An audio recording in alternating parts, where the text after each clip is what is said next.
A long time ago, a tiny ant and a huge elephant lived in a forest. This huge elephant is very strong and used to get furious about petty things. He underestimated every other small animal living in that forest. Somewhere in the forest, the tiny ant lived with her family in a deep hole. The ant was kind and hardworking. Every day, this tiny ant, along with her family, would go in search of food. They would meet the elephant regularly on their way.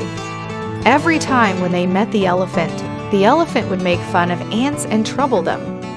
The giant elephant was very proud of his strength in his body. Each time, he would use his strength to upset the ants. All the members of the ant's family were anxious about the elephant's prank.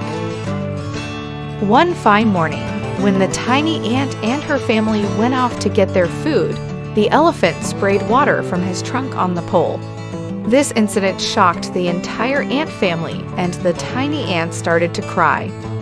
Seeing the ant cry, the elephant said furiously, "Stop crying, or I will crush you to death."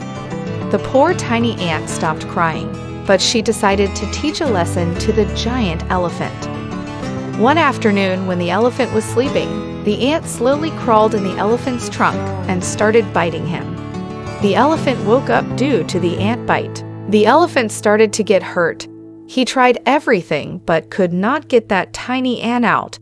After some time, he started to feel restless. He was such a giant animal, still he could not get the ant out of his trunk. The elephant started to cry loudly. There was nothing left for him to do. He was exhausted and tired. Then the ant said, "This is how it feels when you hurt others. From now, you should remember this when you are hurting someone." Out of pity, and came out of the elephant's trunk. The elephant was finally relieved. He was happy. The elephant had learned his lesson.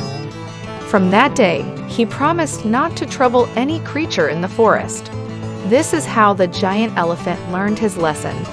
After this, everyone in the forest lived happily ever after.